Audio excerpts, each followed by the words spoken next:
Powiedzcie, jak widać i jak nas słychać? Czy nas słychać jakoś za mocno, czy nie trzeszczymy, czy te mikrofony musimy sobie oddalić od buzi?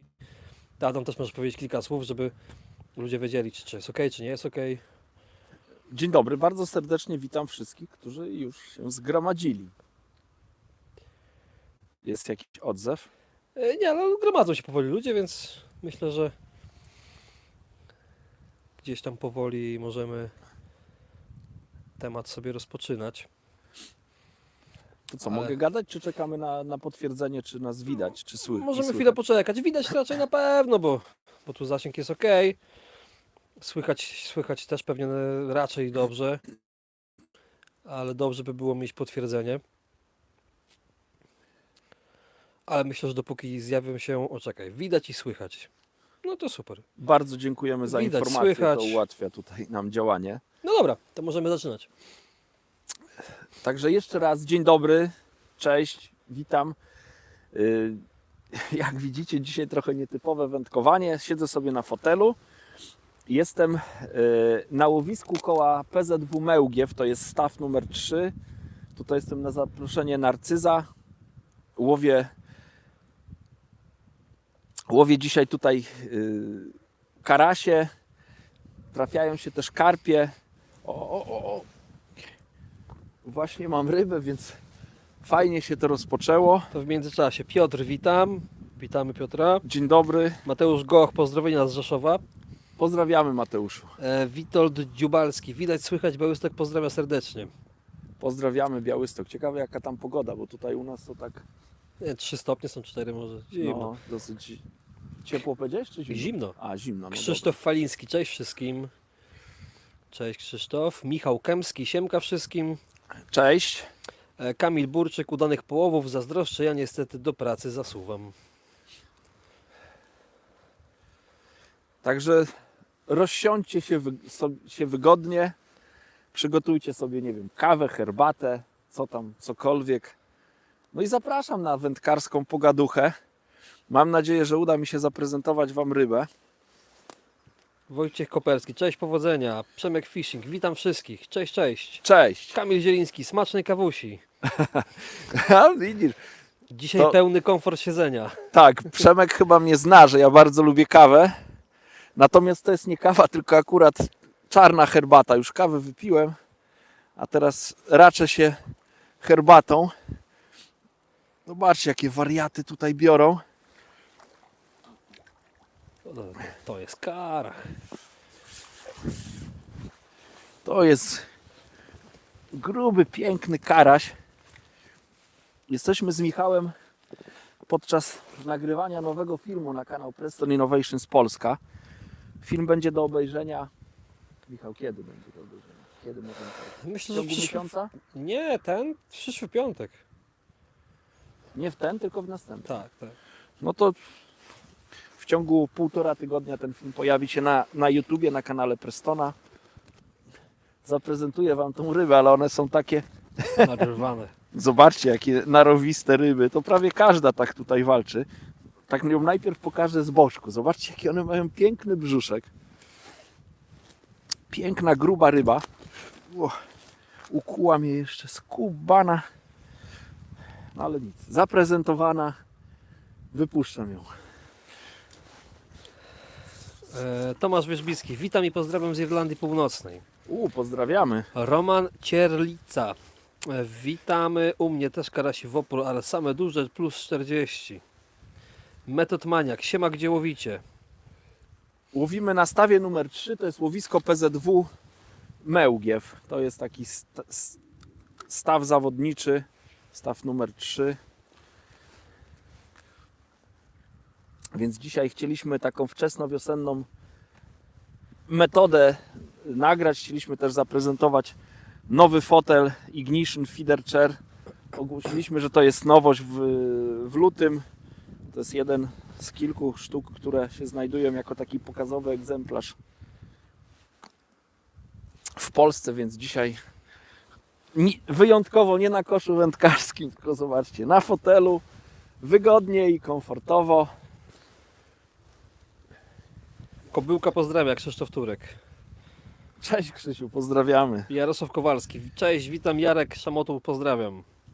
Pozdrawiamy Jarka i pozdrawiamy całe Szamotuły. Mamy nadzieję, że troszkę więcej ludzi też z Szamotuł do nas dołączy. AG Futbol, witam szanowne grono. Ein Paweł, pozdrowienia z Żagania. Pozdrawiamy. Marcin B, pozdrowienia z Kujawsko-Pomorskiego, zapraszamy do nas na łowiska. No pewnie się też pojawimy na Myślę, że Kujawach tak. oczywiście. Przemek Fishing, czyżby nowy fotel? Tak, to jest... Zresztą tu widać Ignition Feeder Chair w wersji combo.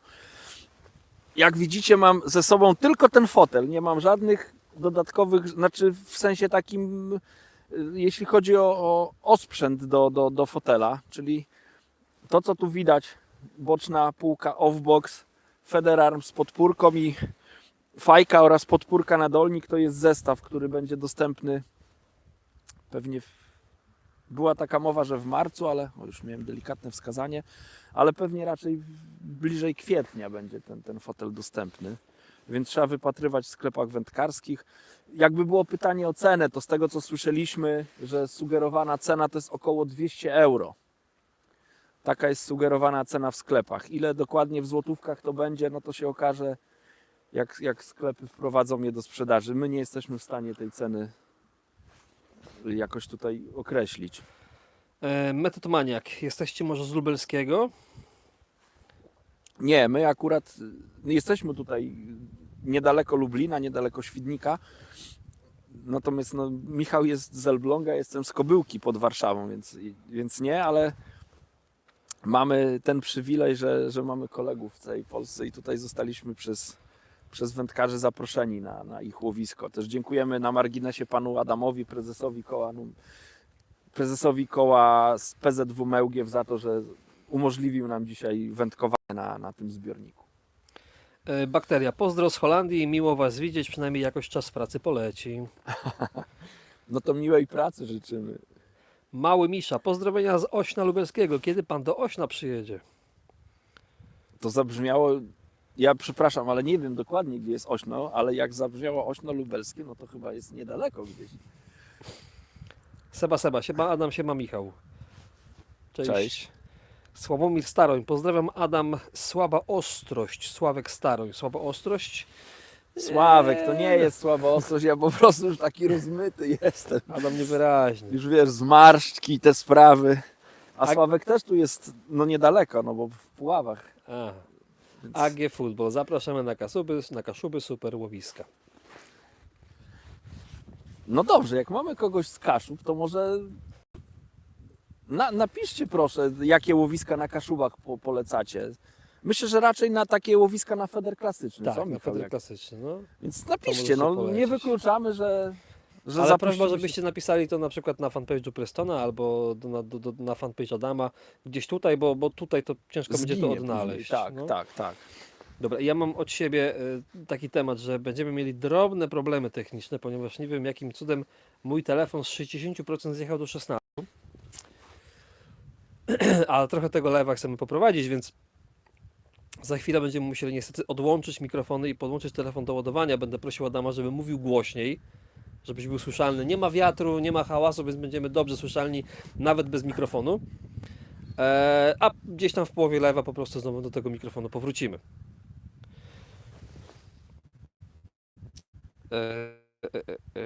Łowisko Gniewno, łowisko Psinko.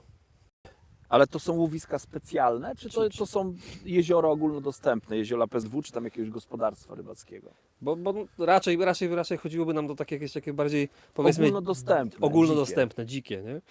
Dawid Jaroszewicz, witam. Karasie na Nagacie się pytają pana.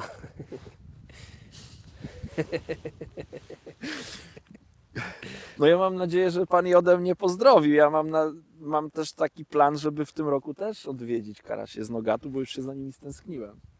Dobra, to jest czas, kiedy będę musiał iść po ładowarkę. Niestety nie przewidziałem tego, więc pozwólcie, że tak, odwrócę kamerę na Adama. Ojejku, to ja mam na siebie trzymać? Tak. A i tu się masz- rozsuwa, czy nie? Tak, to się można rozsunąć. No. Tu masz komentarze, więc możesz na bieżąco czytać.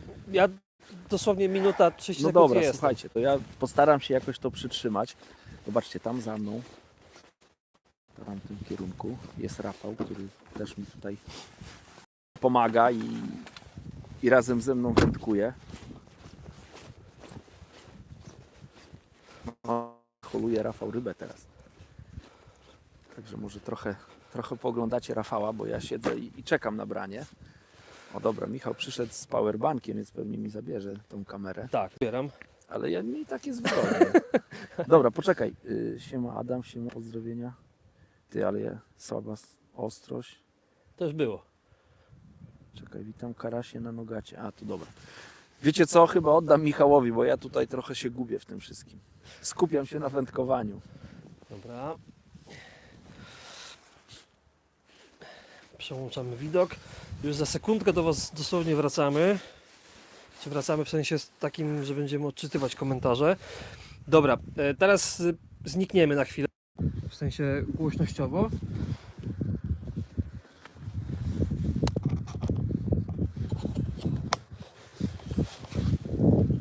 Dobra, i teraz również musicie podpowiedzieć nam, jak nas słychać raz jeszcze. Adam, możesz powiedzieć coś, tylko że będziesz musiał mówić na pewno trochę głośniej, ale jesteśmy praktycznie sami, więc to nie będzie raczej problem. Wiatr taki jest, który wieje w twarz, więc będzie ten mój głos niósł tam na miejscowości. Myślę, że jeszcze głośniej.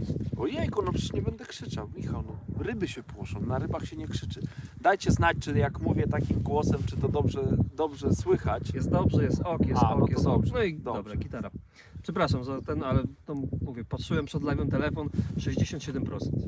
Odpaliłem live'a, jak zaczęło zjeżdżać, to teraz jak podłączyłem, to już miał 12%. Coś niezrozumiałego w ogóle. Ja rozumiem, bo w swoim starym telefonie miałem ten sam problem. Mały Misza, o teraz pan trzyma wędkę. W sensie jak trzymałeś ten selfie stick. Seba Wzdręki z Tarnowskiego Sadu czekają. Ja się nie mogę doczekać na ten wyjazd. Kamil Zieliński, żebyś się nie pomylił z tym kijem w ręku przy braniu. To by było. Sławomir Staro, jak dziś z braniami? Jaka cyfra na liczniku? Sławku, nie mam dzisiaj ze sobą licznika i powiem Ci szczerze, nie liczyłem jakoś tych ryb, bo tak jak kręciliśmy film, a już no myślę, że większość filmu mamy za sobą, no to tych brań było dużo, no praktycznie każdy zarzut to się kończył braniem. Brania następowały różnie, początkowo po jakichś tam 3, 4, 5 minutach, teraz troszkę dłużej trzeba czekać na branie, ale też był taki moment, żeśmy nagrywali różne rzeczy i to łowisko zostało zaniedbane. Więc no teraz ta częstotliwość brań nie jest jakaś tam wielka. Ale nie wiem, no myślę, że ponad 20 ryb już No myślę, że śmiało. zostało złowionych. Jest ok, jest git, jest dobrze, jest spoko, jest ok, praktycznie bez różnicy. Ale pozytywnie, no. No to dobrze, no to bardzo Bo się dobrze. bałem, że będzie źle. Wawrzyniec Montewski, dobrze słychać, witam. Witamy. Dzień dobry, to się okaże, że te mikrofony tak nie do końca są potrzebne, jak to tak słychać. Są Chociaż potrzebne jakby jak wieje wiatr. wiatr, nie? Bo jak nie wieje wiatr, to wiem, że jest ok. Sumiarz 73, witam, jak ja wam zazdroszczę, wy na rybach, a ja niestety ręka w gipsie, więc o rybach jeszcze przez miesiąc mogę zapomnieć. No tak, ale jak jest ksywa sumiarz, tak? Sumiarz, dobrze Sumiarz. mówię? Sumiarz, no to jeszcze do czasu, gdy sumy ruszą na żarowanie, to jeszcze trochę jest, więc ręka już będzie sprawna. Musi jeszcze przejść pewnie troszkę rekonwalescencję po złamaniu, żeby była siła holować później te sumy, no bo to nie są takie rybki, że tam po prostu je się holuje, tylko trzeba trochę siły włożyć w hol. Przemek Fishing. Panie Adamie, pytanie, czy jest żyłka 0,20 do łowienia dystansowego na szpulach 300 metrów plus? Pewnie chodzi o towary Prestona. Tak. My... Nie, jeżeli chodzi o żyłki Prestona, to nie ma takich żyłek. Żyłki Prestona są na szpulkach o pojemności 150 metrów. Jest żyłka 0,20, ale ona ma 150 metrów na szpuli. Tam nie ma więcej. A szpule nie są ze sobą połączone, z tego co się orientuję, bo nieraz niektóre żyłki na przykład na szpuli jest 150, ale dwie szpule są ze sobą połączone, więc można uzyskać 300-metrowy nawój. Tutaj nie ma czegoś takiego. Zresztą mnie to nie jest potrzebne do łowienia. No ale może ktoś ma jakieś takie zastosowanie, że nie wiem, wywózkę robi, czy potrzebuje, żeby dużo tej żyłki było. Słownik broni. Jaki dystans, jak wczoraj, bo to samo stanowisko? Tak, to samo stanowisko Sławku co wczoraj. 32 metry. Już dzisiaj, w związku z tym, że jestem ograniczony ze sprzętem, no to już nie mam kosza wędkarskiego, tych wszystkich gadżetów, które mam zawsze w szufladzie, więc wybrałem ten sam dystans. Mam jedną wędkę, która została zaklipowana wczoraj na tą odległość i tego się trzymam. Akurat tutaj to może taka ciekawa informacja dla wędkarzy, którzy nie znają tego łowiska, może też dla tych, którzy tutaj wędkują, a na to do tej pory nie zwracali uwagi. Ja ściągnę może w międzyczasie zestaw i przerzucę, bo tak miałem jakieś wskazanie i być może ta kubka peletu została już tam zjedzona i trzeba przerzucić ten zestaw. To tutaj na dnie, akurat zobaczcie jak zwinąłem, to tutaj taki kłaczek jest na żyłce i mam wrażenie, że tutaj na dnie w tym łowisku są jakieś takie resztki, nie wiem czy to jakiś roślin, trawek, takie jakieś kłaczki, które no tak sobie wyobrażam, że jeżeli, przepraszam, trochę odgryzam przynętę, bo łowię na bardzo malutkie przynęty. Jeżeli łowię na dnie i zaczepiam takie trawki, o tu widzę powyżej podajnika, zobaczcie, też mam taką trawkę, no to tego musi być więcej na dnie, więc nie chcę, żeby moja przynęta gdzieś została ukryta tutaj w tych pozostałościach, które są na dnie, dlatego wybrałem to miejsce 32 metry od brzegu. Tutaj takie miałem wrażenie, jak gruntowałem, że tych kłaczków było trochę mniej niż dalej od brzegu, a tutaj od Rafała właśnie słyszałem, że przeważnie wędkarze łowią 35-40 metrów od brzegu, więc ja zacząłem od tych 35, próbowałem troszkę dalej sprawdzić to łowisko, jakie tam jest dno, tylko tam jeszcze więcej, tam za każdym zarzutem, jak zarzuciłem, miałem na trzonku założony ciężarek, miałem też przypon, oczywiście bez przynęty, jak pociągałem ten przypon po dnie, to za każdym razem wyciągałem dosyć taki duży kawałek tego kłaczka, tych śmieci z dna, a tutaj na tym 32 metrze zdarzyło mi się, że nic nie zaczepiłem, albo malutkie te kłaczki były, więc tak sobie pomyślałem, że to jest takie miejsce, gdzie tych nieczystości na dnie jest mniej, więc jest większe prawdopodobieństwo, że moja przynęta będzie dobrze zaprezentowana, nie schowa się w tych brudach dennych. Damian Stachura, dzień dobry. Dzień dobry. Dzień dobry. Ja w międzyczasie będę miał do Was prośbę, w sumie pewnie razem z Adamem. Jest nas takie jakieś, powiedzmy, określone grono, które jest dosyć aktywne. Jeżeli możecie, to zostawcie pod tym live'em łapkę w górę, to wtedy ten live gdzieś tam pójdzie bardziej, większy eter na YouTubie. Jeżeli macie taką możliwość, to również możecie skopiować linka i gdzieś zarzucić na swoje social media, żeby więcej ludzi się dowiedziało, że nadajemy, a nadawać mamy zamiar przez, myślę, że dobrą godzinę, także myślę, że trochę z Wami porozmawiamy. Mały Misza, czy Pan Adam łowi sumy? No nie łowię sumów, nie. Kilka sumów w życiu złowiłem, natomiast no nie mogę powiedzieć, że łowię sumy. Miałem tę przyjemność, że pracowałem przez wiele lat z Markiem Szymańskim, który w mojej ocenie no, jest genialnym wędkarzem i myślę, że to jest jeden z pierwszych wędkarzy w Polsce, którzy przecierali powiedzmy tą sumową ścieżkę i spędziłem z nim wiele i nocek na sumach, bo on łowił w nocy na spinning. Też łowiłem z nim z łódki na jakiś trolling sumowy, więc byłem na jakichś wyprawach sumowych, ale nie mogę powiedzieć, że łowię sumy. To by było za grubo. Wawrzyniec Montewski. Mam pytanko, który kijek Preston na komercji na metodę na podajnik do 45 gramów Pan proponuje i dystans do 50 metrów? Dokładnie ten, który dzisiaj używam. To jest Monster X Carp Feather 11 stóp, czyli 3,30. Dwuskładowe wędzisko, wygodne w transporcie, bardzo mocne, sprawdzone. Ja nawet tym kijem bywały takie zawody, że gdzieś tam nie miałem innego wędziska, to nawet zdarzało mi się łowić 70 metrów od brzegu. Oczywiście ta celność już nie jest taka, jak teraz bym chciał łowić na 40 czy na 50 metrze, ale do takiego wędkowania to wędzisko wybieram. To jeszcze Przemek Fiszyk podziękował za odpowiedź odnośnie żyłki. Miły YouTube. Witam, poleciłby Pan jakiś kołowrotek do wędki Ignition 3,60 do 60 gramów. Głowie mniej więcej 50-60 metrze.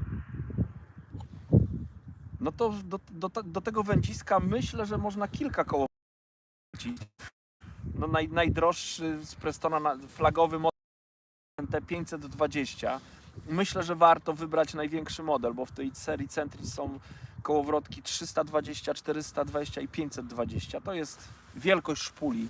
Korpus jest mniej więcej podobny, to jest wielkość szpuli, więc wybrałbym 520. Ewentualnie taki troszkę podobny do tego Centrisa kołowrotek Magnitude, też 520. Myślę, że bardzo dobrze będzie współgrał z tym kijem.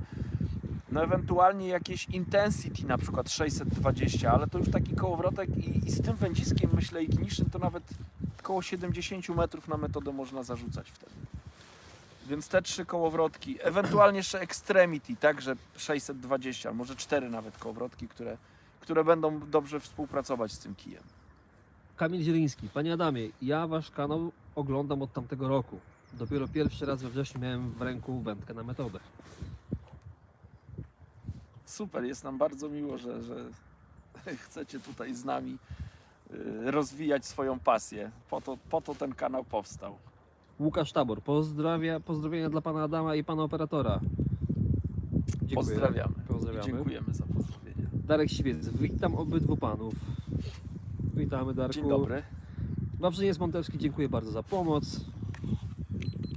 Po to tu jesteśmy. Tak, jak macie pytania, to śmiało. To... Marcin buduje, witam. Witamy, Marcinie. Dzień dobry. Co, Marcinie, budujesz? No to zabrzmiało tak grubo, to Marcin, przypuszczam, buduje jakieś domy, Nie, albo tak z ciekawości zapytałem. Myślę, że to takie rzeczy są, nie? Tomasz Wierzbicki. Dostałem info od kolegi odnośnie Nogatu. Padł wynik 125 kg. Praktycznie same karasie i kilka leszczy.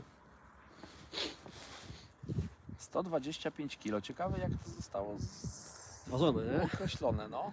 Ja też ciekawe, w jakim czasie tak naprawdę. Ja jestem z tamtych okolic i też potrafiłem na karasiach wykręcić wynik około 60, między 60 a 70 kg przez 5 godzin, więc to jest do zrobienia, nie? Jak trafi się dobry dzień. Ale 60-70 kg, czy to Karasia. 125, to myślę, że to są szacunkowe jakieś tam dane, czy... Nie wiem, ja swój ważyłem. Aha, ojejku, no to Ci współczuję. No na kilka razy. Miły YouTube. Niestety nie mam takiego budżetu na kołowrotek. Może coś do 250 zł. Nie wiem, ile kosztują kołowrotki Inertia, też Prestona. Ewentualnie gdzieś poszukałbym jakichś używanych. Z innych firm, no nie mam doświadczenia, nie chciałbym tu kogoś wprowadzać na minę, no bo nie łowię, nie używam kołowrotków innych firm, więc bardzo mi przykro, z innych firm nie pomogę, nie podpowiem kołowrotka. Marcin Olszewski. Cześć chłopaki. Cześć Marcinie. Cześć Marcinie. Mały Misza. Co chciałeś powiedzieć? No, żeby Marcin się na jeździe samochodem skupił. Mały Misza. Jakieś podstawowe zestawy na metodę i filtr klasyczny, gdzie można zobaczyć? Jakaś stronka lub Facebook? Bo my mamy całe ABC. Tak, jeżeli ktoś chciałby się zapoznać z podstawami, to stworzyliśmy w zeszłym roku z Michałem taką serię ABC klasycznego Federa i ABC metody. Czy podstawy metod feeder? Nie, ABC. To było ABC. 4 części bodajże jednej metody i drugiej Tak. metody. Albo 4-odcinkowe takie serie ABC klasycznego Federa i ABC metod feeder. Na kanale Preston Innovations Polska, myślę, że jak tam się wpisze ABC, to tam będzie można znaleźć. W jednym odcinku opisuję wędziska do danej metody, w drugim odcinku, z tego co pamiętam, chyba kołowrotki, w trzecim odcinku zestawy, które wykorzystuję albo do metody, albo do Federa klasycznego, a w czwartym odcinku prezentuję przypony i sposoby wiązania przyponów, przygotowywania haczyków i przyponów do tych metod. Ja niestety z telefonu nie mam możliwości Wam w tym momencie zapodania tych linków na czat, ale myślę, że z biegiem czasu ogarniemy te live w ten sposób, że tutaj będzie z boku stał jeszcze laptopik i będzie można te linki na bieżąco gdzieś tam podrzucać. Fiu. Tutaj jeszcze jakiś statyw, no myślę, że ogarniemy temat. Szymon Błoński, witam serdecznie Panie Marcinie. To do Marcina Olszewskiego? Możliwe. Może być. Marcin napisał, że buduje domy. myślałem, że to nie jest jakieś tam budowanie dobrej atmosfery. Chociaż pewnie dobry dom, to tam panuje dobra atmosfera na pewno. Zieliński, dostałem na głowę przez was. Nie rozumiem. Dostałem na głowę przez was. Kamil Zieliński. No dobra. Szymon Błoński, jakie haczyki polecacie do metody, panowie? Moim ulubionym takim modelem haczyka to jest model KKHB z Preston Innovations. Właśnie teraz też tymi haczykami łowię. Ja może tutaj zaprezentuję. Mam całe pudełeczko tutaj z tymi haczykami. Może wybiorę największy. To jest, znaczy tu pewnie mam gdzieś dziesiątki jeszcze, czy nie mam? Będzie lepiej widać te duże. A mam dziesiątki też.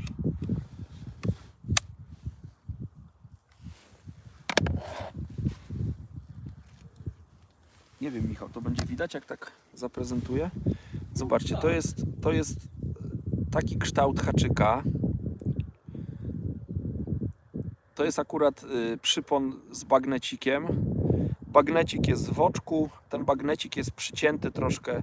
Fabryczny bagnet jest 2 razy dłuższy, natomiast ja go troszkę przycinam, żeby pasował do mniejszych przynęt. Nie potrzebuję takiego długiego bagnetu. Ten mały bagnet lepiej też dociąża przynętę, jakoś nie zaburza pracy waftersa.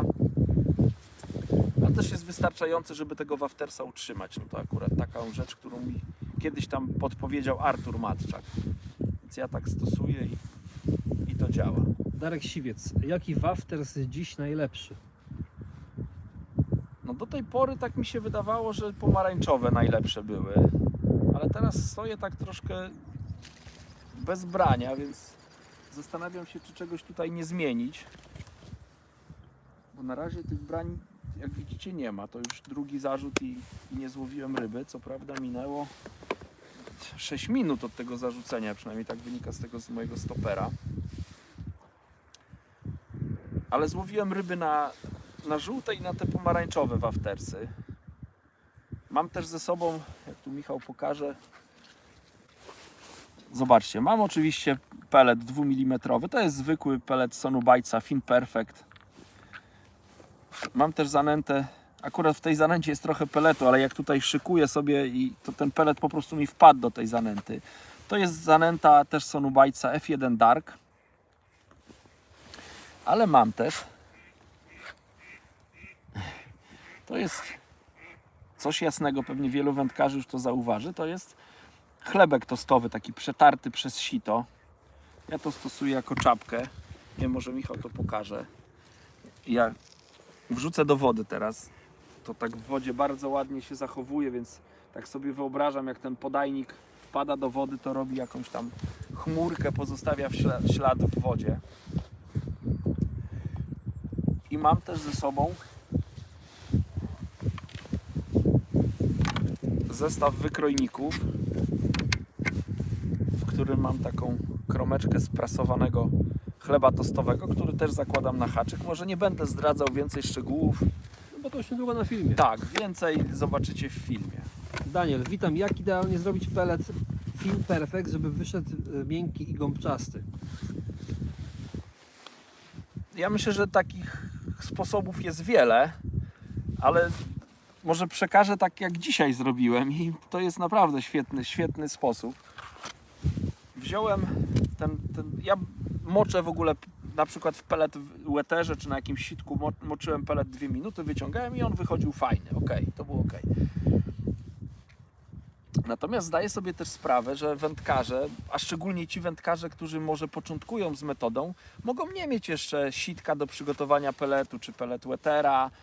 No to jest jakoś tam, no nie chcę powiedzieć uciążliwe, no bo to jakoś bardzo uciążliwe nie jest, no ale wymaga trochę więcej zaangażowania niż takie przygotowanie, które zaraz pokażę. Wziąłem tylko w większym, w tej wielkości pudełeczku na robaki. Wsypałem tego Fin Perfecta, nie wiem, pół powiedzmy takiego pudełka. Mieszkaliśmy w hotelu z Michałem, więc wziąłem butelkę wody, spokoju, poszedłem na parking przy samochodzie, wziąłem takie pudełeczko, wsypałem tam ten pelet i wlewałem wody do poziomu peletu, tak? Może tutaj będzie, ja tu nie będę teraz lał wodę, no bo on jest dobrze przygotowany i tej wody było tak, że jak tak nacisnąłem, to ta woda tak jakby, miałem wrażenie, że ona jest tuż pod tą pierwszą warstwą peletu. Ona nie wystawała nad ten pelet, ona była troszkę poniżej tego peletu. Więc wyobraźcie sobie, czy tam proszę sobie wyobrazić, do tej osoby mówię, która zadała pytanie, zalałem tak pelet i na to pudełeczko drugie takie samo, tak jakby przykryłem to. Ono było, dociskało tak jakby ten pelet, żeby on nadmiernie się nie spuchł. Poszliśmy z Michałem na śniadanie, przyjechaliśmy na łowisko, zaczęliśmy tutaj rozkładać ten sprzęt, wyjąłem to pudełko i pelet był idealny. On był oczywiście zbity, to była taka zwarta dosyć masa, ale po wsypaniu do drugiego pojemnika, do miseczki wymieszałem, każda granulka, jak widzicie, jest oddzielnie. Ja może pokażę, to jest pelet, który no mogę ścisnąć. Taką dosyć mocną kulkę robię. Jak wrzucę go tutaj do pojemnika, a warto jak się łowi na metodę mieć przy sobie taki pojemnik, który służy nie tylko do mycia rąk, tylko właśnie do sprawdzania, jak się zachowuje pelet, zanęta czy nasza przynęta na haczyku. Zobaczcie, po chwili pelet się obsypuje, tworzy się zgrabna kubka tego peletu na dnie. Więc w ten sposób polecam i myślę, że ja teraz właśnie w ten sposób będę przygotowywał pelet. Dobra, mamy trochę pytań, także, No to dawaj. także lecimy. To tak, najpierw takie krótsze komunikaty. Łukasz R, witamy. Dobra, ja Jan muszę trochę Elo, ciężko witamy. przerzucać. Bo... Marcin buduje, ale nie tylko budową, wędkarstwo to pasja. Super. Daniel Jambrus, dzień dobry panie Adamie, co sądzi pan o Ascension Feeder 360 do 80 gramów? Nada się na metodę oraz klasyka, na niewielkie stojące wody, łowione jest od 30 do 60 metra oraz na duże rzeki swoim nurtem. Ale 360 jest do 60 gramów. No właśnie chciałem się zapytać, 3,60 czy 3,80? To Daniel, jakbyś mógł doprecyzować. Tak, bo to... 380. Bo 380 jest do 80, a 360 do 60. Ja może powiem kilka słów o serii Ascension, o tych dwóch kijach tak naprawdę, bo to mogłoby się wydawać, że to żadna różnica wędka. 3,60, 3,80, 20 cm różnicy. Proszę mi uwierzyć, że te dwie wędki, czyli to 3,60 a 3,80, to są dwie różne wędki, dwa zupełnie różne kije. Mimo że długością są bardzo zbliżone, bo to tylko jest 20 cm, ale to są dwa różne kije. Kij 3,60 do 60 gramów to jest wędzisko, które według mnie świetnie się sprawdzi do tych zastosowań, które zostały tutaj wymienione, czyli rzeka o niewielkim uciągu, koszyczki do powiedzmy 50-60 gramów, ten kij dźwignie spokojnie do 35 metrów można zarzucać. Oczywiście lżejszym koszyczkiem można rzucić dalej, ale jak się taki weźmie 60-gramowy duży koszyczek z wkładem, on waży pewnie z 70 parę, 80 gramów. Ja łowiłem nim na Nogacie. Można wejść na profil Preston Innovations Polska, tam jest film właśnie z Nogatu, gdzie łowiłem tym kijem Ascension 360 do 60 gramów. Tak. Miły YouTube. Czy kołowrotkiem Preston Interia 520 dam radę osiągnąć 50 metr i być przy tym precyzyjny? Tak. To też zależy od wędziska, ale kołowrotek jak najbardziej tak. Bo jeszcze o tym Ascension chciałem wspomnieć. Okay. Nie wyczerpałem tematu, więc jeśli mogę, to dwa zdania dodam. Więc to jest kij 360. I to jest, myślę, bardzo ważne. Bardzo ważne są szczytówki. Bo ile do metody, no to te szczytówki mogą być naprawdę toporne i najczęściej te ryby mocno zabierają wędkę, więc będzie ok. Natomiast do federa klasycznego no już trzeba zwracać na to uwagę, jaka jest szczytówka, szczególnie na wodach stojących. Więc w Ascension 360 są szczytówki o średnicy 2,5 mm i taka najmocniejsza to jest chyba 2,5 uncji albo ze 2 uncje, ale są też delikatniejsze szczytówki. Natomiast w kiju 3,80 do 80 gramów tam są szczytówki dużo dłuższe, bo są mniej więcej tej długości szczytówki, tam są takie szczytówki i tam szczytówka ma 3,5 mm. To jest, proszę mi uwierzyć, duża różnica, jeśli chodzi o moc tej szczytówki. Te szczytówki są bardziej toporne, mają większe przelotki o większej średnicy No i są, wspomniałem, toporne, no bo tam najlżejsza chyba szczytówka ma 2,5 uncji, 3 i chyba 4 uncje, z tego co pamiętam, albo 2, 3, 4, więc tam są dużo mocniejsze szczytówki. To jest kij według mnie na rzeki o uciągu 70-80 gramów, albo na łowienie powyżej 60 metra, jeśli się łowi na feder klasyczny czy metodę, więc do takiego wędkowania, jakie tam było w pytaniu, wybrałbym Ascension 360 do 60 gramów. Kołowrotek odpowiedzieliśmy, że da radę na 50 metrów. Teraz mówiłeś pytanie następne.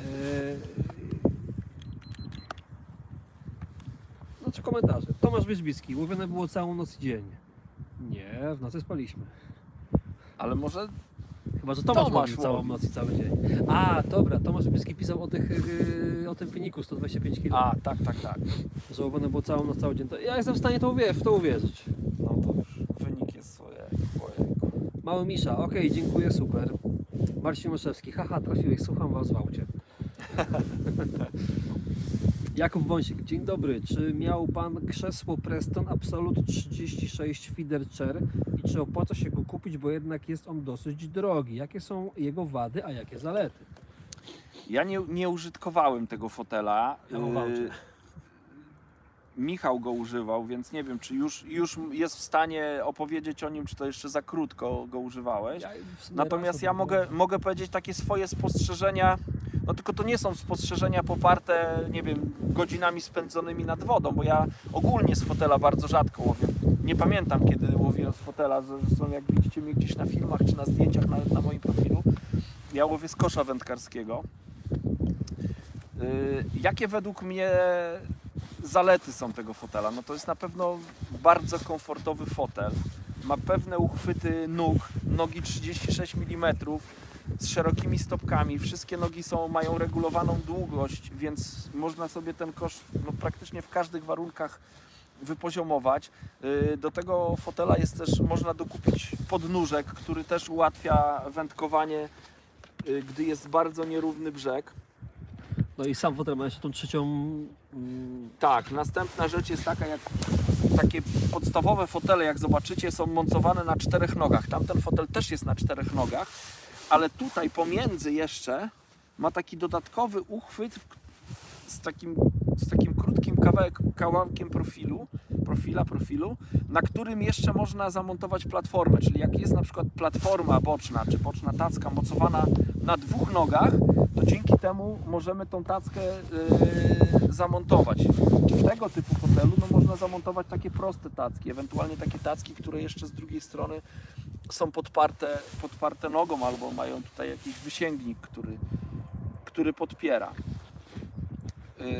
Bardzo wygodne siedzisko, bardzo wygodne oparcie. Oparcie jest wyższe niż w tym fotelu, więc oparcie dodatkowo ma regulowany kąt tego oparcia. Można to oparcie cofać, ustawiać tak, jak nam będzie wygodnie, więc jak ktoś tam rusza na dłuższą wyprawę, na przykład zamierza, nie wiem, spędzić nockę nad wodą, no to myślę, że będzie wygodnie, no bo w skrajnej sytuacji to może nawet sobie to oparcie bardzo mocno cofnąć za siebie i można takie sobie, nie chcę powiedzieć łóżko stworzyć, ale taką dosyć wygodną leżankę, więc można sobie gdzieś tam komara przyciąć na rybach. No i przy tych swoich nogach naprawdę jest stabilny, nie? Tak, stabilność tego fotela też jest na pewno wysoka. No jeśli chodzi o wady, Jeszcze tak się tylko wtrącę z tych zalet, on ma jeszcze te nogi teleskopowe. A to ja mówiłem, że mówiłeś to. że każda noga jest teleskopowa, czyli mamy nogi 36, wysuwamy nogę 32 mm, więc to też jest bardzo cenne. Z podnóżka to samo. Z podnóżka tak samo. Wady, cena, jednorazowy zakup, trzeba tak do tego podejść, więc ale jest droższy pewnie od większości foteli. Innych wad nie umiem powiedzieć, bo nie łowiłem na tym fotelu, więc trudno jest mi cokolwiek powiedzieć. Kiedyś namówię Adama i zrobimy film i będzie tam Absolute Feeder Chair z podnóżkiem w roli głównej. Ein Paweł, pytanko, co tam pan Adam takiego białego w tej kuwetce ma? A to mówiłem wcześniej, ale powtórzę, to jest chleb tostowy. Ja może nie będę zdradzał szczegółów. Zapraszam na film, który będzie To jest chleb tostowy, powiem, ale jak go przygotowałem, do czego on służy, to może powiem trochę więcej w filmie, który będzie już, tak jak Michał powiedział, za 1,5 tygodnia na kanale Preston Innovations Polska. Dokładnie. Łukasz R. Mam zamiar zakupić feeder arm od Prestona. Czy oprócz solidności jest on stabilny na mocowaniach? Zależy mi na tym. Kurczę, no ja nie wiem co powiedzieć, bo nie będę może wiarygodną osobą, natomiast polecam, naprawdę. Myślę, że no Preston ma wiele wspaniałych produktów, natomiast feeder army, no nie wiem, zapytajcie różnych wędkarzy, ale ja nie znam lepszych na rynku. Według mnie to są najlepsze, najbardziej stabilne feeder army na rynku. Oprócz tego, że jest pewne mocowanie na nogę, one akurat na pewno pasują na nogę 36. Wcześniejsze wersje miały jeszcze dodatkowo redukcję na nogę 30, 25 i kwadrat 25. Teraz nie wiem, czy tylko na nogę 30 nie mają redukcji. To trzeba by było sprawdzić, więc jak macie nogę 25, sprawdźcie, czy tam jest redukcja na nogę 25. Ale jest pewne trzymanie na nodze, bardzo pewna jest regulacja tutaj kąta ustawienia. Ja może wędkę zsunę, bo ja używam teraz tego feeder armu. Tu jest świetna ta regulacja długości, poprzez tylko taki klips można, ten feeder arm to jest akurat wersja, można wysunąć albo cofnąć. Ja akurat mam tak ustawioną długość, proszę zobaczyć, żeby mi wędka się opierała tą pierwszą przelotką tutaj o podpórkę, żeby jak będę miał mocne branie, żeby ryba mi tej podpórki nie zabrała. Następna taka świetna cecha to jest składanie, czyli jak chcę złożyć tą podpórkę, to w prosty sposób nie muszę nic kręcić, tylko wyjmuję, bo ta kostka jest w zestawie z tą podpórką, więc może tak odłożę. To jest dokręcane, czyli za pierwszym razem trzeba to dokręcić, później takie coś się przechowuje w transporcie, po dotarciu nad wodę składacie, po prostu trzeba włożyć, zabezpieczyć i to już nie wypadnie. A było pytanie, czy jest stabilne? Naprawdę to jest bardzo stabilne ramię. Ja je uwielbiam. Mortis, siema. Cześć. Mały Misza, czy zna pan pana Przemysława Grobelnego, fachowiec od kołowrotków i też chwali i poleca Prestona? Tak, kojarzę. Nie poznaliśmy się, z tego co kojarzę, nie poznaliśmy się nigdy osobiście, nie rozmawialiśmy, natomiast kojarzę. Tak. Oskar Kunicki, a jaki Adam ma podbierak? Sztyca i kosz. I do jak dużych ryb może go używać? To zacznijmy od kosza. To jest, żebym nie przekręcił nazwy, ale to jest taki gumowany podbierak. To jest chyba Match Latex Landing Net, tak to się nazywa. To jest najmniejsza wielkość, bo on występuje w 3 wielkościach. Chyba 18, 20 i 22 cali. To jest najmniejsza wielkość. 18-calowy, czyli 45 cm. Powiem średnicy, chociaż to nie jest koło czy tam okrąg, ale powszechnie tak się mówi, więc taka jest średnica tego podbieraka. Dlaczego tego typu podbierak? Ja mam różne podbieraki, więc jak zauważycie na filmach, ja stosuję różne podbieraki. Ale akurat tą czaszę dzisiaj celowo założyłem, bo czekają mnie w tym roku bardzo ważne zawody karasiowe, takie podczas których łowi się karasie, a podczas łowienia szybkościowego karasi bardzo ważne jest to, żeby mieć taki podbierak. Wiadomo, podebrać można każdym podbierakiem rybę. To nie ma wtedy znaczenia. No, oczywiście mniejszy, większy i tak dalej, głębszy, ale załóżmy, że mamy tej samej wielkości podbierak, ale bardzo ważne są oczka w tym podbieraku. Jeżeli się łowi karasie, to te oczka muszą być odpowiednie, żeby karasie, one mają płetwę odbytową i płetwę grzbietową. Pierwszy promień tych płetw jest taki bardzo ostry, taki w formie takiej tareczki, tak samo karpie, więc jeżeli jest podbierak, nie daj Boże, żyłkowy podczas łowienia karasi czy karpi, to bardzo często się zdarza, że te ryby się gdzieś tam, jak zaczną szamotać się w podbieraku, to się zaczepiają o siatkę. Więc ja już to przerabiałem na własnej skórze, wiem z doświadczenia, więc jak mam łowić karpia albo karasi, nie używam podbieraków żyłkowych, dlatego taki podbierak wybrałem. Tutaj dodatkowo jeszcze w tym podbieraku, jak zauważycie, jest bardzo drobna siatka na dnie. Tutaj chodzi o to, że jak podbiorę rybę, a łowię na metodę, stosuję haczyki z włosem jakbym miał tej wielkości siatkę na dnie i podbieram rybę i gdzieś ta ryba z pyszka, nie wiem, wypadnie haczyk, czy wystaje ten haczyk, to zdarzało się, jakby była tutaj takie większe oczka, że przynęta z włosem wpada w to oczko. Ryba szarpie pyskiem i zrywa włos. No i jeżeli to są zawody, no to niestety trzeba sobie zdać sprawę, że trzeba wymienić przypon, co zajmuje czas, trochę albo bardzo irytuje, stąd taka czasza. Jeśli chodzi o sztycę, to jest sztyca Response XS.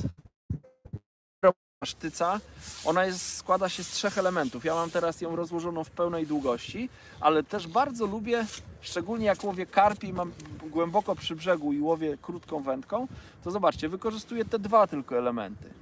I tutaj zakończony gwintem, czyli z tych 3 elementów 2 są zakończone gwintem i dzięki temu uzyskuję bardzo sztywny podbierak do takiego pewnego wędkowania.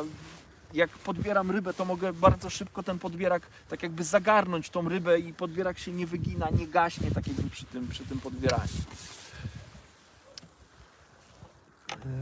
Tomasz Wierzbicki, co pan sądzi o wędkach Preston Super Feeder? To jest starsza seria Prestona. Łowiłeś? Nie, właśnie nie łowiłem tymi wędkami, więc przepraszam, nie powiem, bo to jest dosyć taka już, no nie chcę powiedzieć stara, ale jedna ze starszych serii Prestona i nigdy na tą wędkę nie łowiłem. Czecho Games, złapałeś kiedyś śledzia? Tak. Tak, i to łowiłem śledzie latem, z brzegu. Teraz łowię śledzia na wybrzeżu. Wczoraj kolega był. Może tutaj jakoś. Robert Kucej, siema Adaś. Daniel, dziękuję w sprawie peletu. Mały Misza nic nie bierze. No będziemy coś musieli zaraz z tym zrobić. Coś. Właśnie może Jeszcze pokazać. wezmę taki podajnik, zarzucę, trochę zerwę go w powietrzu, jak walnie o wodę, żeby trochę tam zamieszania stworzyć w tej wodzie, bo rzeczywiście teraz się rozgadałem, nie przerzucam regularnie. Dobra, w międzyczasie będę czytał komentarze. Marcin buduje, szukam lekkiego bata w granicach 7 metrów. Co by się tam nie polecił w budżecie do 1000 zł? Bacik będzie na drobne ryby.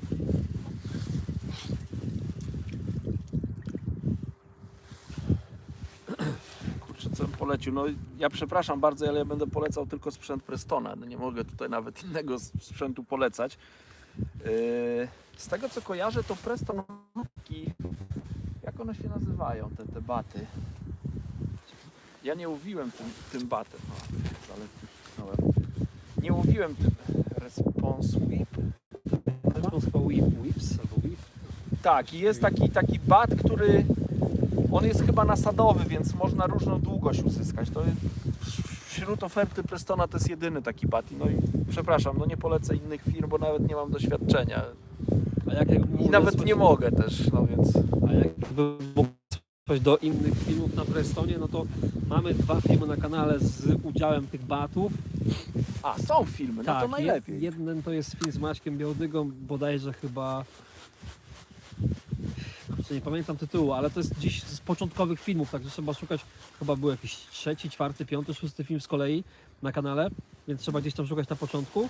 I jest film z Patrycją Pawlikowską, jak łowi na bata z zeszłego roku. I tamte baty są używane, więc tam można je podejrzeć.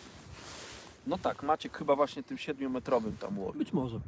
Jakby nie pamiętam, ale być może tak. Tutaj Daniel Jambrus, przepraszam, 3,60 do 60 gramów. No ale to wyczerpaliśmy temat, myślę. Tak, świetna wędka będzie. No. Przemek Fishing. Myślicie, że warto postawić na jeden pelet i jedną zanętę i łowić tylko nimi cały sezon? Chodzi o metodę.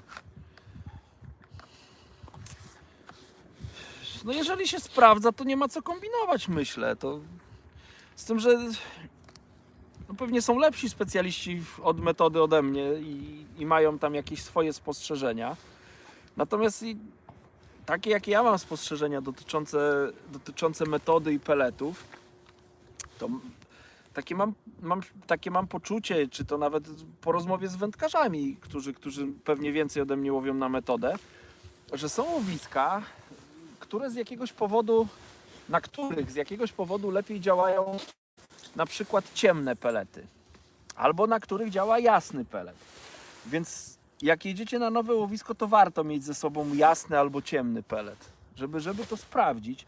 To jest niesamowite, no bo wydaje się, że no to jest to pelet i to pelet, ale z jakiegoś powodu ryby wybierają nieraz ten ciemniejszy albo ten jaśniejszy pelet. Ja myślę, że to wynika z tego, do jakiego pożywienia te ryby zostały przyzwyczajone. Albo te ryby są gdzieś tam w tych łowiskach karmione na przykład ciemnym peletem i wtedy ten ciemny pelet w podajniku działa, albo na przykład, nie wiem, przy łowisku znajduje się sklep wędkarski, czy jakieś takie stoisko, gdzie można kupić pelet i ludzie najczęściej kupują właśnie ten pelet, który później najlepiej na tym łowisku działa. Myślę, że to z tego wynika. Hakuś, siema, ja tu nowy na kanale. Witamy. Bardzo nam miło, zapraszamy. Proszę się rozgościć. Sławomir Stary, taki kąśliwy komentarz. Adam sąsiad cię leje, 4. rybę złowił. Życie! To jest wędkarstwo. Ja tutaj akurat... A widzisz tego bazanta z tyłu? Widzę, tak. Jeszcze bażant nam tu nas odwiedził. Marbo, witam, w końcu trafiłem. Co robić, jak karasie biorą i nagle odskakują? No to nie jest łatwy temat.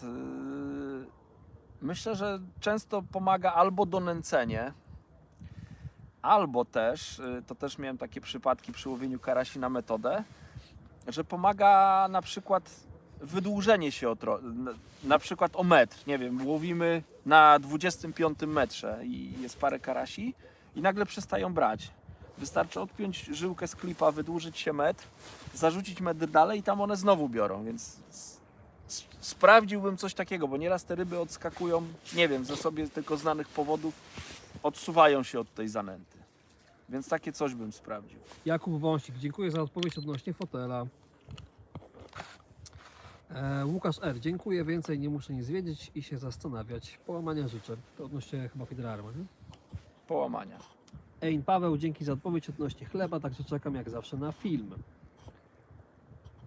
Dawid Jurgielaniec, witam. Co z serią Sonubite So Natural? Będzie podobna do serii Dutch Master?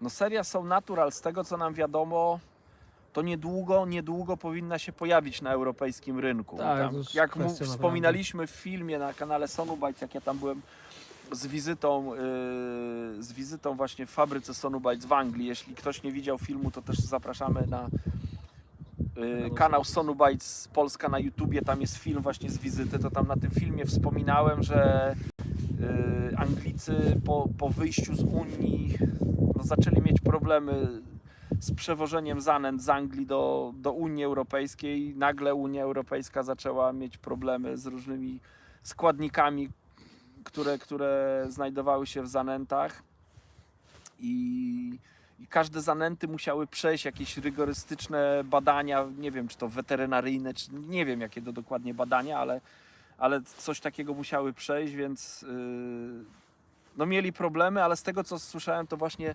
zanęty z serii So Natural przeszły te wszystkie takie skomplikowane unijne procedury i mają się pojawić niedługo na europejskim, więc i na polskim rynku się pojawią, jak wejdą tylko do Europy, będą mogły wejść do Unii Europejskiej. Jeśli chodzi o porównanie ich do Dutch Master, chyba bym nie porównywał tych zanęt do serii Dutch Master. Tak mi się wydaje, ja co prawda nie widziałem wszystkich zanęt. Widziałem, no to one nie przypominają zanęt z serii Dutch Master. To trochę inna charakterystyka zanęt. One są po pierwsze w mniejszych opakowaniach, bo Dutch Master było w 2-kilogramowych opakowaniach. Są Natural, z tego co kojarzę, to albo 900 gramów, albo kilogram. Tak, 900. tak w tej wielkości będą. Dobra, przełączymy się z powrotem mikrofon, żeby mógł się troszeczkę od Ciebie odsunąć, pokazać w ogóle jak to tu wygląda, też przejść w ogóle z drugiej strony. Dobrze. Więc sekundka, na chwilkę się wyłączy dźwięk. Ty na Rafała teraz pokazuj, bo on poluje. Sławek tutaj dobrze zauważył, że tam się dzieje, tu się nie dzieje. Kliknij Adam, żeby pojawił.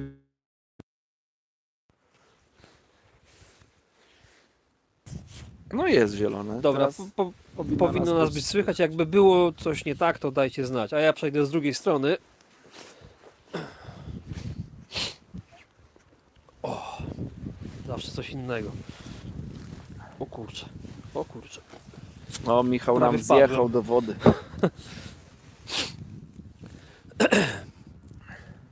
Dobra. Jeszcze a propos tego, co ktoś mówił o braniach karasi, możemy to za chwilę sprawdzić właśnie. To, co mówiłem, że nieraz te karasi odskakują, nie ma brań, że nieraz trzeba się wydłużyć. Więc ja teraz czekam 3 minuty po zarzuceniu. Myślę, że poczekam jeszcze z parę minut. Jeżeli nie będzie brania, to zdejmę tą żyłkę z klipsa, wysunę się za to miejsce, w którym do tej pory łowiłem metr dalej i zobaczymy, no, czy to zadziała. Muszę powiedzieć, że często mi to tak jakby znowu to łowisko odżywało właśnie po takiej zmianie dystansu. Niewielkiej co prawda, ale pomagało. Tomasz Urbańczyk. Witam, mam nadzieję, że materiał będzie na kanale, bo oczywiście się spóźniłem.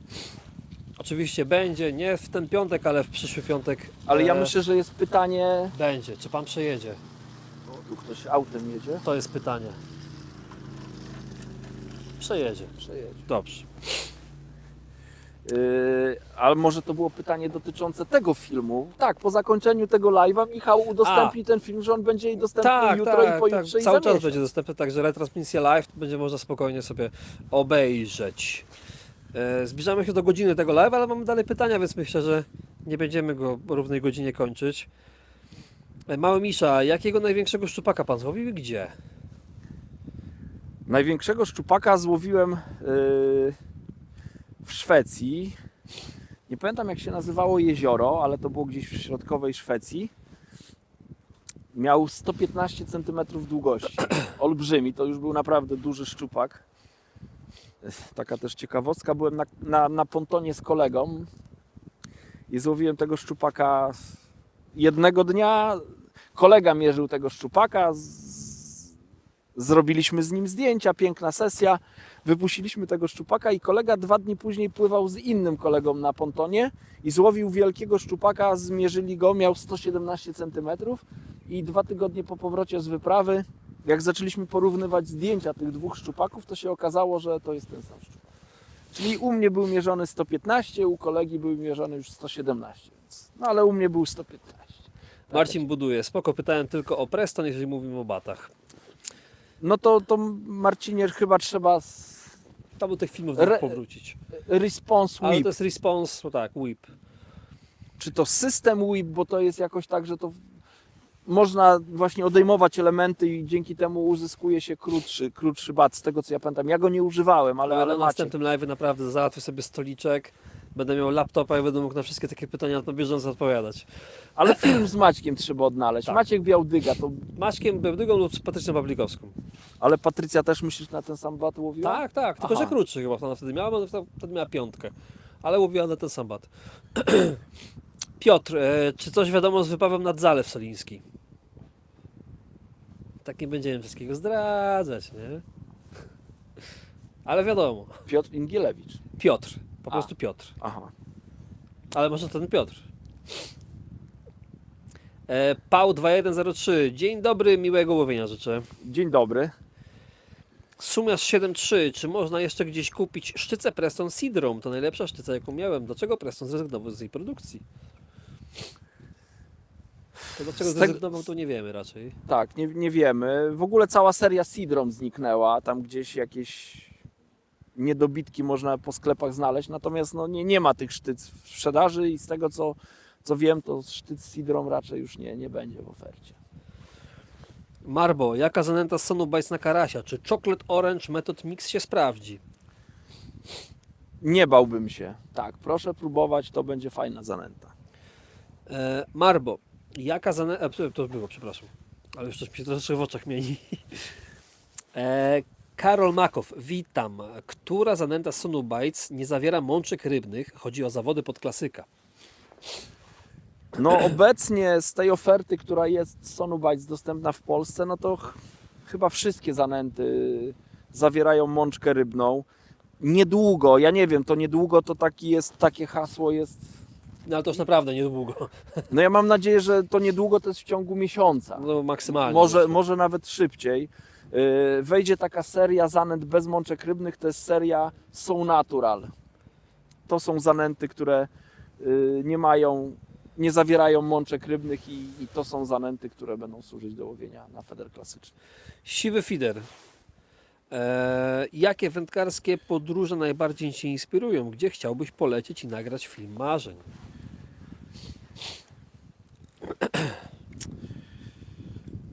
Kurczę, no nie wiem.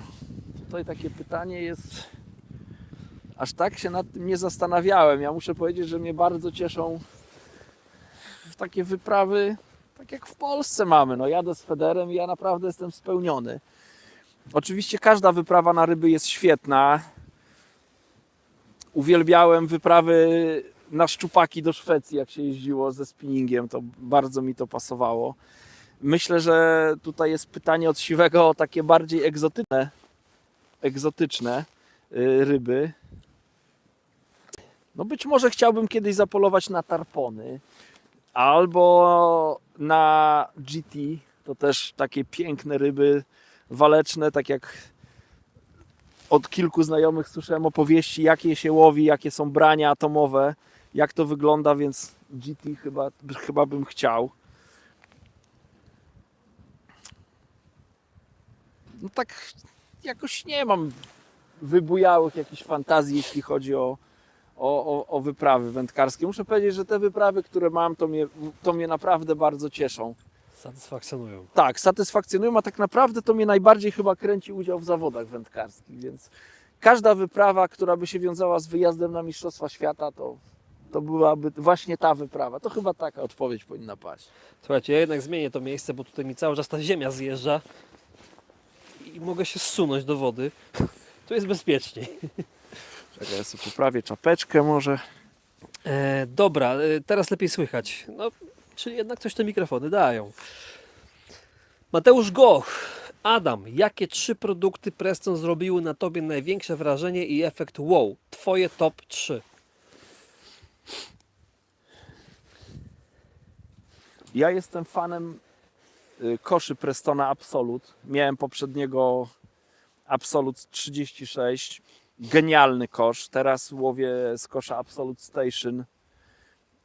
On ma bardzo podobną charakterystykę do tego wcześniejszego kosza, natomiast no, ma parę jakichś tam ulepszeń, więc ten Absolute Station jak najbardziej. Myślę, że taki numer 1.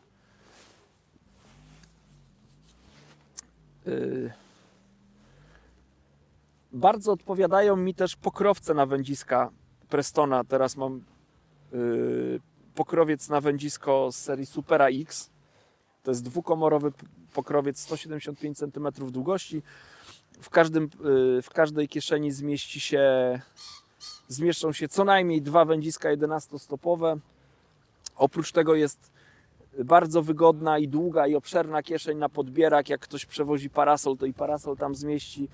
Więc w pokrowcu mam wędziska, sztyce do podbieraka i oprócz tego jeszcze jest taka specjalna kieszeń dedykowana do etui na szczytówki.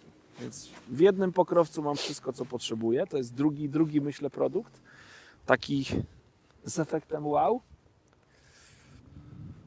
Chyba Federarmy też. Tu padło pytanie o Federarm. Chyba bym wymienił Federarmy. W ogóle ten cały system w Prestonie uchwytów na nogi, tych wszystkich szybkozłączek, one występują w różnych produktach, bo to czy w toolbarze, na którym montuje się siatki, czy w fajkach, tak jak tutaj, gdzie montuje się jakieś uchwyty. No to Federarmy, ale też te zastosowania właśnie tutaj, te szybkozłączki, te zapięcia, gdzie tylko wystarczy podnieść, wysunąć, zamknąć. To chyba te 3 rzeczy. Marbo tutaj podpowiada. Czasem na karasie pomaga zmiana koloru przynęty. No to dziękujemy za podpowiedź. Ja teraz łowiłem na pomarańczową. Nie wiem co teraz. Chyba cały czas na tą pomarańczową łowię. Być może muszę zmienić na jakąś inną. Ale zrobiła się taka cisza, że aż ja nie mogę poznać tego łowiska. O, coś tu się ruszyło. Teraz miałem jakieś wskazanie delikatne. No tak nie. Falami często przechodziły, nie? Tak, no ale aż tak długiej aż takie przerwy długie to przerwy nie to- byłem. to- To to było nie- tak, że 2 może zarzuty krótkie było bez ryby, a tak to cały czas ta szczytówka się gięła, więc Aha. Ciekawe. nie wiem, czy jestem po prostu niekonsekwentny, nie przypilnowałem, bo Znaczy to nie- zgadamy tak, że to myślę, że miałem parę zarzutów jeszcze przed tym, jak zaczęliśmy live'a, to ja tutaj zarzuciłem zestaw i leżał w wodzie, nic się z tym nie działo, tu rozmawiałem z kolegami, więc Michał musiał ich kijem trochę przeganiać, Ale No na pozdrawiamy pewno to też kolegów. miało wpływ, że to łowisko było zaniedbane w pewnym momencie. No ale zobaczymy, no. No, może uda nam się jeszcze nie zadbać na tym live, nie? Karol Makow. Adamie, co sądzisz o gumowych klipsach do szpuli, na przykład do Centris 520? Pewnie chodzi o gumowe klipsy? Ja wiem o co chodzi, ja zrozumiałem pytanie. Chodzi o to, żeby jak ryba weźmie, żeby z gumowego klipsa, jak ten klips jest gumowy, no to ryba jak weźmie, to ta żyłka po prostu ten klips wygnie i się uwolni i nie zerwie przyponu. Myślę, że można. Ja nie pamiętam jaką średnicę mają te klipsy. Kiedyś mierzyłem. 2,5 mm chyba mają średnicę klipsy w tym, w Centrisach. Co myślę, no można próbować coś takiego założyć. No, na pewno to będzie większe bezpieczeństwo dla zestawu niż klips metalowy, no, który trzyma pewnie i no niestety jak nie zadbamy o to, żeby zestaw był dobrze zaprezentowany, no a zdarza się oczywiście, mnie też się coś takiego zdarzyło, no to wtedy no niestety ryba urywa zestaw, szczególnie na plecionkę, jak się łowi na plecionkę, no to czas reakcji, jak jest naprawdę mocne branie, to my nie mamy szans z rybą, to urywa.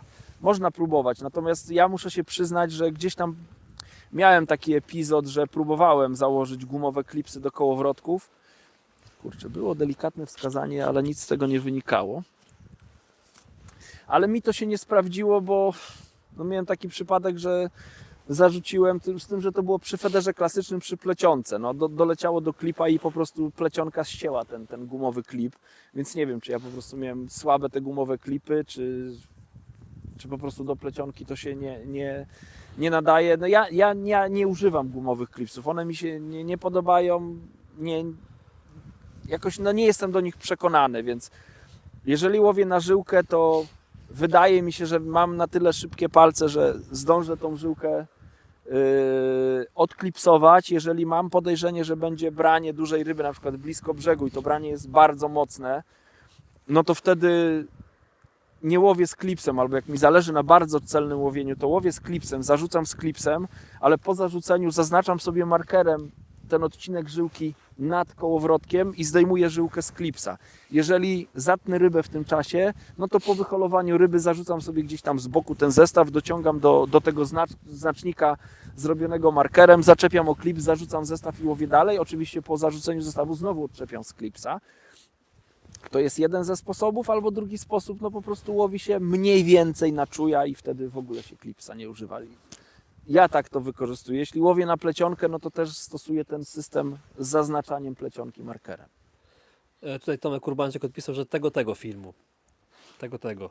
To live będzie dostępny na pewno na kanale przez cały czas, a film z tego wyjazdu za następny piątek. Tak, bo tutaj dla tych osób, które dopiero teraz trafiły na live, to dzisiaj nagrywaliśmy film na kanał Preston Innovations Polska, takie wczesnowiosenne łowienie karasi i karpi na metod feeder. A nawet mogę zdradzić, że nagrywaliśmy też drugi taki króciutki film z nagrodą dla Was. Już można raczej zaspoilerować, więc to na czym Adam siedzi i jakby z tym całym, oczywiście bez wędki, czyli i cały fotel w wersji combo będzie do wygrania w konkursie, więc obserwujcie, patrzcie, bo ten konkurs pewnie już gdzieś tam niedługo na nasz kanał wleci. Tak, oczywiście już bardzo przepraszam tą osobę, której uda się to wygrać. Gratisie będzie trochę peletów i zanęty, takich tutaj rozmoczonych. Wysprzątamy. Nie no, postaram się trochę obmyć ten kocz, bo tutaj znowu było delikatne wskazanie, więc to wydłużenie o ten metr nagle spowodowało, że coś się zaczęło dziać. Tutaj Piotr pisał, że tak to ja. Także ja Piotr odpowiadam, że bardzo, bardzo, bardzo chętnie. Piotrze, Tomek Gabeński, witam serdecznie, bardzo fajnie się Was ogląda i słucha. bardzo miło, dlatego na początku ja może sobie doleję herbatę, dlatego powiedziałem, żebyście się rozgościli, przygotowali sobie herbatę albo kawę, albo co tam kto lubi. Co narozrabiałem? Ja sobie doleję herbaty, chociaż muszę przerzucić teraz ten zestaw, bo miałem ze 2-3 wskazania i nic się nie wydarzyło. Marbo, czy ten kosz podbieraka jest lekki, bo potrzebuję dla syna na karasie na zawody? No, podbieraki, które są gumowane, one są cięższe od tych niegumowanych. No pytanie, ile syn ma lat, ile ma siły. No to jest troszkę cięższy podbierak niż taki normalny, powiedziałbym, podbierak, ale myślę, że warto, żeby syn nie męczył się z wydłubywaniem tego podbieraka, albo tej płetwy z tego podbieraka, albo trzeba rozcinać podbierak, żeby tego karasia uwolnić. Ja wolę troszkę cięższy podbierak, ale taki, w którym karasie i karpie nie będą się plątały. Karol Makow, czy jest znacząca różnica między kołowrotkiem Intensity a Extremity? I jeśli tak, to jaka?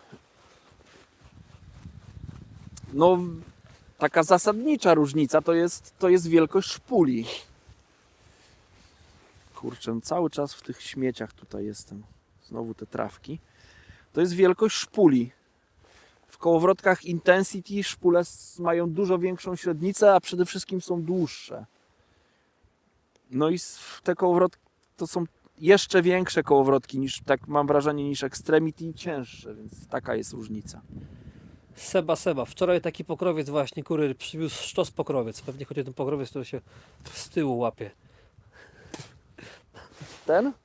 Tak mi No się to wydaje, jest- no bo jednego pokrowca tu nie ma, nie? Słuchajcie, to jest naprawdę świetny pokrowiec. Ja uwielbiam te pokrowce, jestem ich wielkim fanem. Zresztą padło pytanie o 3 najlepsze produkty i właśnie ten pokrowiec wymieniłem. Goketsu. Cześć panowie, nie za ciepło wam? O, mogłoby Dobre być lepiej. pytanie. No, bywało cieplej. Mało cieplej. No. Cieplej to będzie jutro i pojutrze, no ale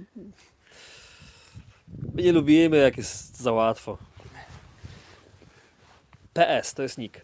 Wal na 40 metr i mały beżowy wafters. Wpadasz na zawody w niedzielę? Pozdro. No nie wpadnę w niedzielę na zawody, a przynajmniej, znaczy wpadnę w niedzielę na zawody, ale nie tutaj. Ja jestem w kole 29 Kobyłka, więc mamy pierwsze kołowe zawody. Tak, może taką prywatę zrobię, jeżeli szukacie koła wędkarskiego, jesteście z okolic Warszawy albo z Warszawy, zapraszam do koła 29 Kobyłka. Świetni ludzie, fajna atmosfera, więc będziecie mieli też okazję, żeby mnie nad wodą bezpośrednio spotykać, rywalizować ze mną, bo na zawodach federowych w kole startuję, więc zapraszam. Także tutaj nie przyjadę, będę na kanale żerańskim na zawodach koła Kobyłka. A za podpowiedź 40 metr dziękuję. Bakteria. A co do kołowrotka Centris wygranego w konkursie Mega Kozak? Mamy wygranego w konkursie. Marbosyn ma 15 lat. To odnośnie tego kosza. No to już taki chłopak, że powinien sobie z nim poradzić. Ja bym się nie zastanawiał. Myślę, że tak. Powoli nam się, znaczy w sumie skończyła nam się pula pytań. Mamy jeszcze jedno, które wyszło przed chwilą. 73 minuty live'a. Ręka jest zimno. No ale co, myślisz, że to zrobimy wszystko, żeby tego live'a rybą skończyć? Tak jak się zaczął? No myślę, że tak możemy zrobić. Postaramy się, nie? Słuchajcie, to jest tak, że ja bardzo chętnie słucham wędkarzy. Jeżeli jadę na jakieś nowe łowisko, to bardzo liczę się ze zdaniem wędkarzy, więc ktoś tutaj podpowiedział 40 metr. Dam jeszcze szansę. Kurczę, nie wyzerowałem. Tak? Dzisiaj łowię, teraz łowię na tym live'ie tak troszkę już rozluźniony i nie pilnuję tego czasu, ale dam jeszcze może chwilę.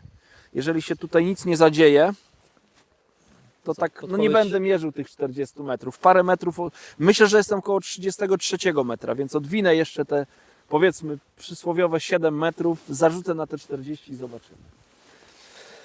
Jeżeli mamy na to czas oczywiście. Tak, no. Goketsu, ten pokrowiec zmieści 4-6 fiderów 3,60? A pytanie jest takie, czy 3,60 są w 3 składzie, Czy w dwuskładzie? czy w 2 składzie? To jakbyś mógł odpisać, to wtedy... To znaczy ja odpowiem na Okej. to pytanie. Każdy sobie dopasuje do siebie, bo to może ktoś też, kto ma w 2 składzie wędki. Jeżeli macie wędki 3,60 w 2 składzie, to pokrowiec ten Prestona Supera X 175 cm nie zmieścicie tam w 2 składzie wędek 3,60. To jest za krótki pokrowiec, trzeba wybrać 1,95 m. Ale jeżeli wędki są w 3 składzie, to jak najbardziej w ten pokrowiec się zmieszczą i ja bym tam 6 wędek 3,60 z kołowrotkami zmieścił. On jest opisany jako pokrowiec na 4 wędki, natomiast można te 3 kołowrotki w takiej jednej przegrodzie minąć tak, że spokojnie te 6 nawet 3,60 tam wejdzie. To już tak będzie, że trzeba je dobrze poukładać, ale można to zrobić. Mamy to chyba 4 też, bez problemu. mamy to też chyba w jakimś odcinku, nie? Możliwe. No, Bo możliwe. nagrywaliśmy chyba ostatnio o torbach, pokrowcach. Marbo, czy długość włosa ma znaczenie przy łowieniu karasi? Kurczę, to już takie bardzo szczegółowe pytanie jest. Nie wiem, no ja nie wiążę jakoś specjalnie, muszę się przyznać, przyponów na karasie czy karpie. Jak mam przygotowane przypony, to ja mogę to pokazać. Zobaczcie, mam przygotowane przypony na przykład z bagnecikiem, zakończone bagnetem. No to ten bagnet, tak jak zerkniecie tutaj, to on się zaczyna mniej więcej tak jak koniec łuku kolankowego. To tak wiąże przypony z bagnetem. Jeżeli mam przypony zakończone gumką, no to ta gumka mniej więcej dokładnie w tym samym miejscu się rozpoczyna, więc można sobie wyobrazić, że ta moja przynęta, jak nabiję ją na włos, no to ona mniej więcej zaczyna się jak koniec łuku kolankowego. Tak mniej więcej. No wiadomo, jak są przypony, które są zakończone push-stopem, no to wtedy długość włosa dopiera się do długości przynęty. No jeżeli łowicie na jakąś dużą przynętę, włos musi być dłuższy przy push-stopie. Jeżeli, nie wiem, małe ziarnko kukurydzy, no to można sobie zawiązać troszkę krótszy włos. Ja nie zwracam na to uwagi, po prostu mam wszystkie przypony zrobione tak i tak wędkuję. Dobra, no mamy jeszcze To za wysoka już szkoła jazdy jak dla mnie. Słowację serdecznie pozdrawia. A to kurczę, to jesteśmy zaszczyceni, jest nam bardzo miło. Rimon 81. Banjo załóż, jak nie chcą brać, przed starym zielskiem na dnie też trochę ochroni. Co założyć? Banjo. Banjo. Kurczę, Banjo. ale podpowiedzi, no. Dobra, to teraz tak, bo niestety, ale moja bateria w telefonie znowu daje znać, że trzeba mnie podłączyć. Chyba zimno, Michał, jest, co nie tłumaczy tej... Baterii, więc będę prosił Adama znowu o mówienie troszkę głośniej. A ja podłączę telefon do ładowania.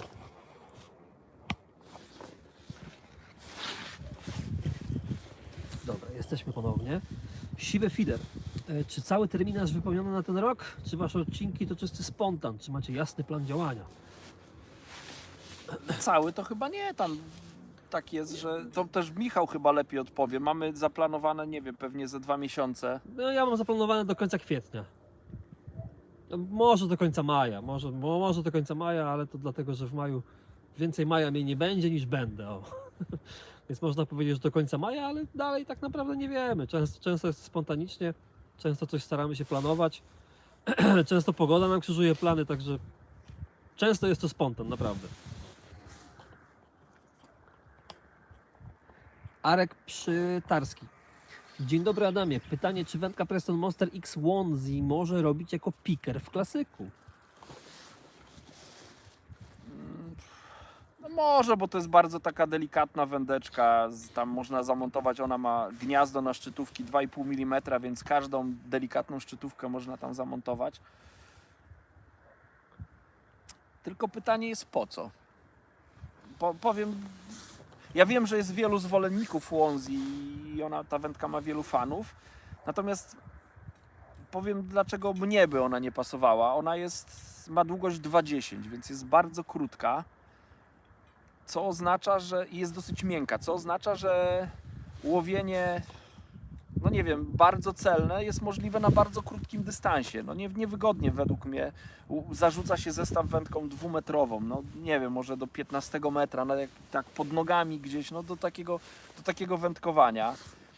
Holowanie ryb gdzieś tam, jak się łowi na feder klasyczny, gdzieś trzeba rybę odciągnąć, nie wiem, od grążeli, które są przy brzegu, czy od zaczepów. Też mi się nie podoba, więc ja chyba wolałbym, jeżeli ktoś szuka bardzo delikatnego wędziska, to chyba wolałbym Supera SL 3-metrowe wędzisko. I to według mnie to jest dużo lepsza wędka.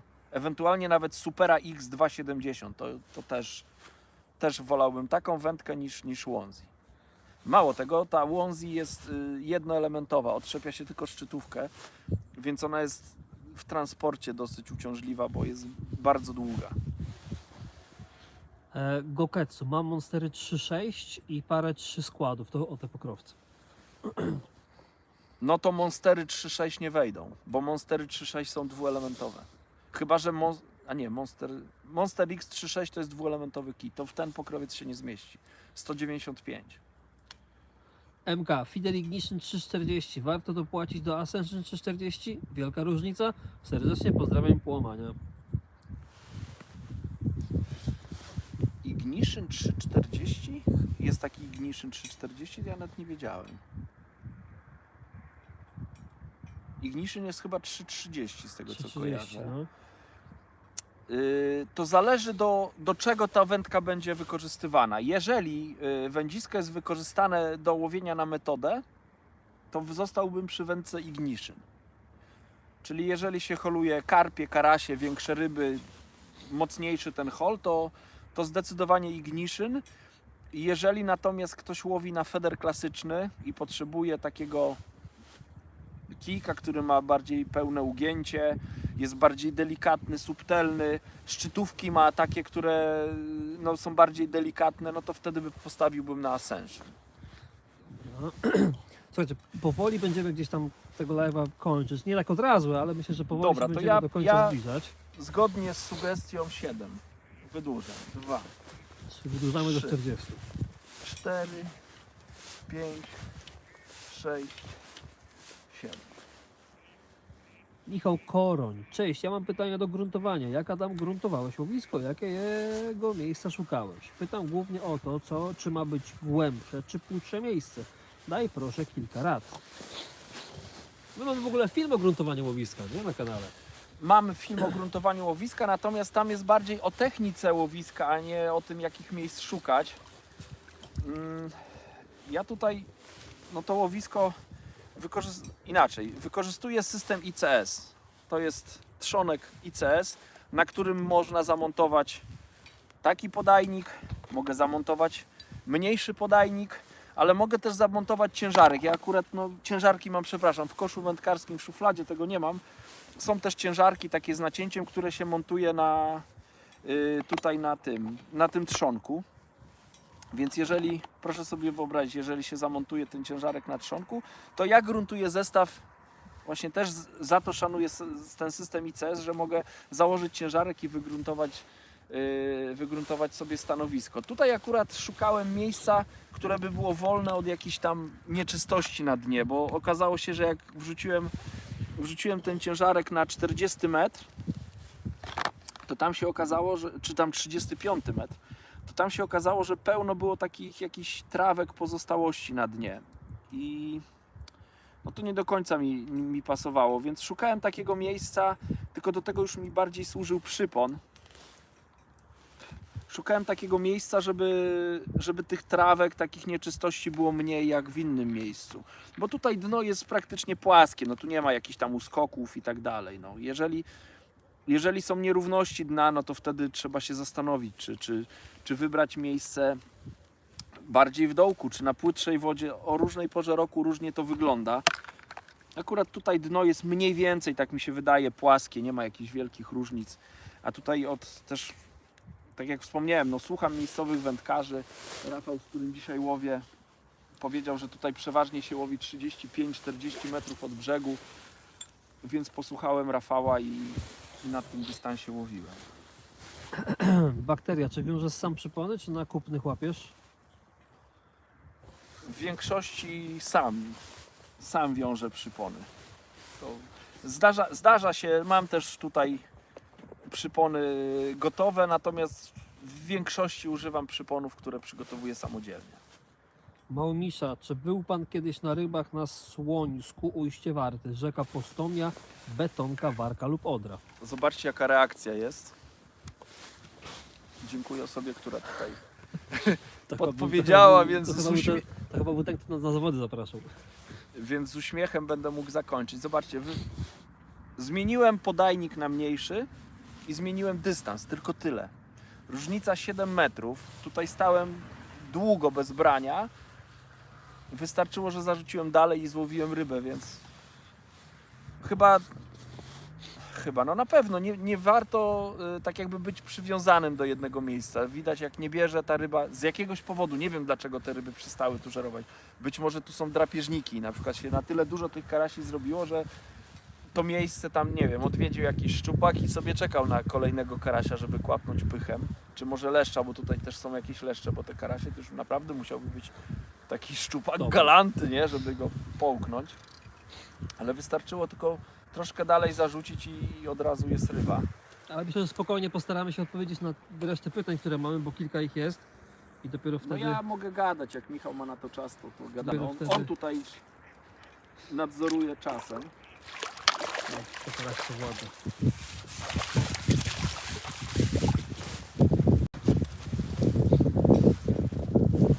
To wypuścimy i powrócimy do pytań. Tak, jeszcze pokażę wam rybę, bo dzisiaj nie miałem wielu okazji, żeby to zrobić. Taki karaś. Oczywiście odpływa. Też były komentarze, bo też wczoraj zrobiliśmy live'a na moim kanale.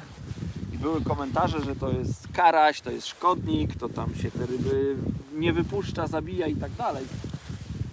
No to jest gatunek obcy, nie ma co gadać. Karasie srebrzyste to jest gatunek obcy. Karasie pospolite, czyli tak jak niektórzy nazywają złote, to jest taki no, rodzimy nasz gatunek i o te karasie należy dbać. Natomiast no,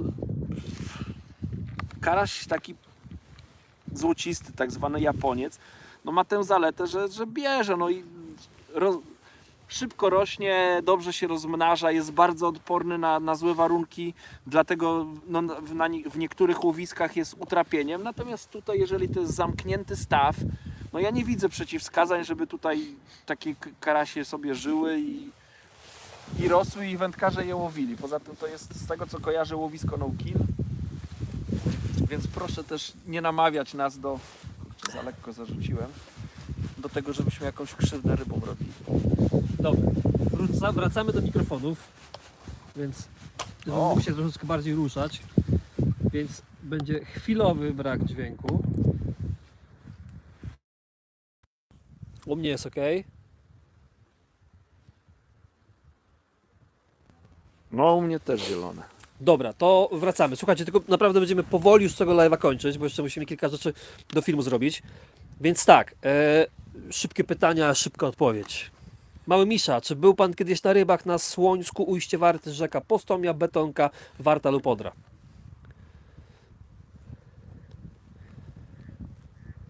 Nie, chyba nie byłem. Nie kojarzę.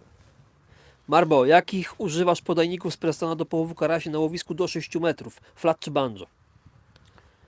No na taką głębokość to chyba banjo bym wybrał. nie? Na tak głębokie łowisko, ale wy karasie łowicie na 6 metrach, aż tak głęboko trzeba je łowić? To Może takie głębokie łowisko? może całe takie głębokie. No to banjo bym wybrał. No jednak to jest taki podajnik, który trochę lepiej trzyma zawartość. Goketsu, no i mnie przekonałeś. Co to za model pokrowca? Na kod Niemiec Miss będzie jakiś rabat? I minka. A to by fajne było, co? Kurczę, trzeba Anglikom zarzucić, że jak ktoś tam powoła się na mnie, to dostaje rabat. Byłoby bardzo miło, ale nic o tym nie wiem. Kurczę, muszę jeszcze raz zarzucić, bo rzuciłem, teraz mocniej muszę zarzucać i muszę też Co to za pokrowiec? Co to za pokrowiec? To jest, o którym wspominaliśmy. Tak. Supera X, dwukomorowy na cztery wędziska. To jest chyba Forrods Holdal 175, tak się to dokładnie nazywa. Tam tych pokrowców takich na wędki z kołowrotkami chyba jest kilka. No to jest dwukomorowy 175 cm. MK, bardzo dziękuję za wyczerpującą odpowiedź. Sławomir Stary, a na komentarz nie był złośliwy, tylko motywujący. Ja No wiem, wiemy, Sławku, ja Ciebie znam, więc nawet jakby był złośliwy, ja to szanuję, bo ja się zaprawdę nie obrażam. My mamy dystans do siebie i wszystko, także spokojnie. Sławomir Stary, oglądam wszystkie Wasze filmy, zawsze sztos, pozdrawiam Panowie. Dziękujemy i pozdrawiamy. Dzięki, Sławku, ja mam nadzieję, że się niedługo może gdzieś spotkamy na jakichś rybach. na zawodach. Zawsze miło jest się spotkać. KRC, ja bardzo kocham Adama. Ojejku. Sowica, pozdrowisz? Jeszcze raz? Nick Sowica i komentarz, czy pozdrowisz. Oczywiście, pozdrawiam Sowicę. Ale piękny odnośnie tego karasia. Kurczę, czekajcie, bo coś mi nie idzie. No. Obsypuje się dookoła tutaj. To poczekamy, aż jest następne pytanie, tą chwilę. Zobaczcie, no nie umiem zarzucić dobrze tego zestawu. Zrywam przy zarzucie, bo łowiłem na 30 paru metrach, więc robiłem to delikatnie. Teraz muszę zarzucić dużo dalej, więc ten zarzut jest bardziej intensywny. Muszę mocniej ubić tę zawartość. Nie wiem, czy ta zanęta mi tak przeschła, dlaczego to tak się dzieje.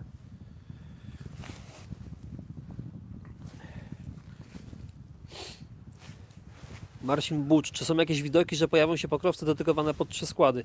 Marcinie, niestety nawet gdybyśmy wiedzieli, to nie możemy o takich rzeczach niestety mówić przed jakąkolwiek Ale premierą. poczekaj, bo co było, jakie pytanie? Czy są jakieś widoki, że pojawią się pokrowce dedykowane pod 3 składy? Czyli jeszcze krótsze niż... Pod 3-składowe wędki. Nie, to jak? To chyba pod 2 składy bardziej. No myślę, że chodziło o 2 składy. Inaczej. Te pokrowce, o których tutaj mówiliśmy, to 3 składy jak najbardziej wejdą. Tak. No chyba, że ktoś chce, nie wiem, pokrowiec, nie wiem, 140, to chyba nie zdradzę tajemnicy, że takie pokrowce raczej się nie ukażą, bo to chyba za wąskie grono odbiorców byłoby na tak krótkie pokrowce. Natomiast jeżeli było pytanie o 2 składy, to jest dostępny pokrowiec, ten o którym wspomniałem, dwukomorowy na 4 wędziska, jest też dostępny chyba z tego co kojarzę w wersji 195 cm, więc jest jak najbardziej taki pokrowiec dostępny. Adam Brejniak, planujecie odwiedzić Zezy w tym sezonie? Nie wiemy. Tak naprawdę Do maja, tak jak Michał wspomniał, jak ma zaplanowane, tak, nie. do maja mamy ale- zaplanowane, a potem nie wiemy. Być może, no zresztą było fajnie.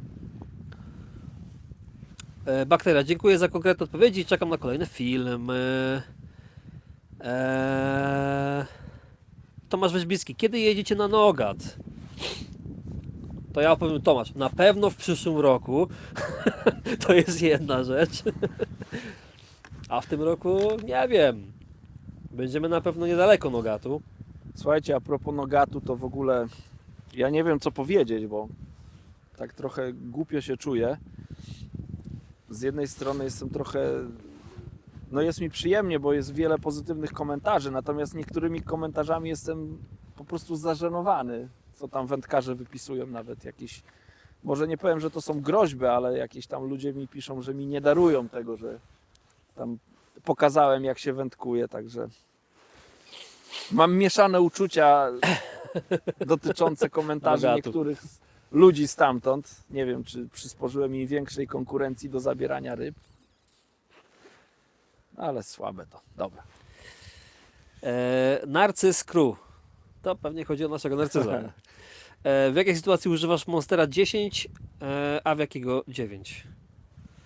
Albo 10 lub 9. O, w jakiej sytuacji używasz Monstera 9 FT lub 10 FT? W ogóle wędki Monster używam na komercji jedynie, ale myślę, że jeżeli padło pytanie od narcyza i to od tego narcyza, o którym myślę, czyli osoby, która jest odpowiedzialna za to, że ja dzisiaj tutaj wędkuję, także narcyz, bardzo Ci dziękuję. To na pewno no, Ty też łowisz głównie na metodę, czy tylko na metodę, więc to dla Ciebie będą te wędziska.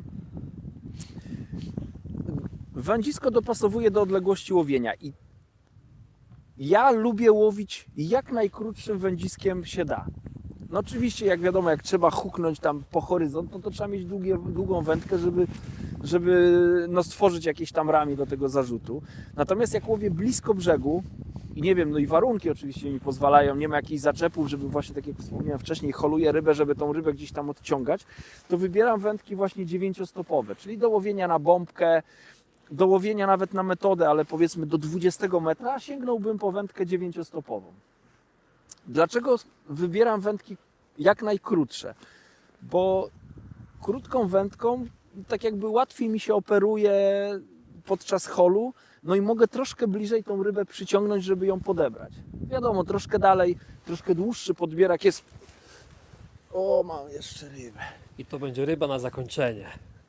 Troszkę dłuższy podbierak jest potrzebny, jak się łowi wędką 3,60, no bo tą rybę, przez to, że wędzisko jest długie, dłuższa jest żyłka, no to ta ryba jest dalej od nas. Jeżeli mam wędkę 2,70, no to można sobie wyobrazić, wędka 2,70, 2,70 żyłki, wiadomo, ta ryba jest bliżej brzegu i bliżej, krótszym podbierakiem możemy ją podebrać, a wiadomo, jak się operuje krótszym podbierakiem, no to jesteśmy w stanie robić to szybciej. Dlatego wybieram krótszą wędkę. Wracając jeszcze do pytania Narcyza. Na bombkę do 20 metra metoda wybrałbym 9-stopową wędkę, dziesiątkę bym wybrał do 30 metra na pewno. Bym wybrał dziesiątkę. Przy dobrych warunkach, nawet na 35 metr, można spokojnie na metodę zarzucać. Okej. Powyżej 35, 11 stóp. Rofi, cześć. Paula Stachowicz, cześć. Hejka na rybach. Cześć. Mały Misza, i to jest ostatnie pytanie już na dzisiaj. Czy łowi pan na żywca lub na trubka? Nie łowię. Kiedyś zdarzało się, że łowiłem jakieś tam, mam ryby na rozkładzie, na żywca czy tam na trubka, ale nie łowię. Nie stosuję tej metody. Tak, Głównie łowię na feder. czekamy na ostatnią rybę na tym live'ie. Pokażę wam z tyłu, jak to wygląda. Jak... Kurczę, ta ryba tak poszła, jak to by był karp, jak to nie byłby karaś, takie mam wrażenie, bo odjechała do boku bardzo i teraz tak idzie. Wygląda na to, że to jest chyba troszkę większa ryba. Nie wiem, czy to jest większy karaś, czy jakiś taki karpik. Jest zimno. Rano było 2 stopnie na plusie, nawet jechaliśmy. Michał się mnie pytał, czy widziałem, co mi na szyby padało, i to był śnieg z deszczem. Więc taka pogoda była nad ranem. Teraz nie wiem, ile jest, ale myślę, że nie jest dużo Nie, cieplej. jest dalej, nie wiem, myślę, do że około 5 stopni. 4-5 stopni. I taki wiatr jest, który daje trochę po paluchach. Jest chłodno, ale te ryby w miarę dobrze biorą. No, może na live tego nie było widać. Zachęcam do obejrzenia filmu, tam trochę było lepiej. Poszło w boki trzciny, ale już mamy go tutaj. Tak, on tutaj chodzi. Słuchajcie, to jest większa rybka. Ja już nawet poluzuję hamulec, żeby... Ładny wir się zrobił. Tak. To wygląda na ładną rybę. Kabanos. Michał, nie zawadzę Cię Nie, podbierakiem. ja kontroluję spokojnie.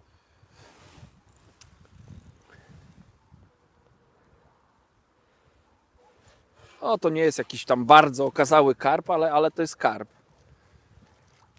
Walczak. Taki, tak.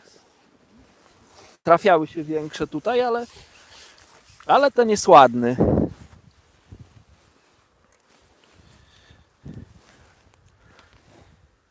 Taki nawet bym powiedział jeden z mniejszych, które tutaj złowiłem. No ale jak chodził na kiju, to wydawał się Tak. No. Wir na wodzie jak Jo. zostawił tym ogonem, to ja zaraz zerknę, jaki on ten ogon ma, bo to nieraz mała ryba, one już mają takie ogony dosyć duże.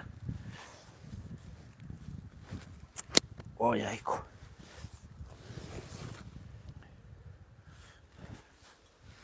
No ma kawałek tego ogona, No trzeba ma, przyznać. ma. Taki mały, krępy, niewywrotny, zobaczcie. Piękny.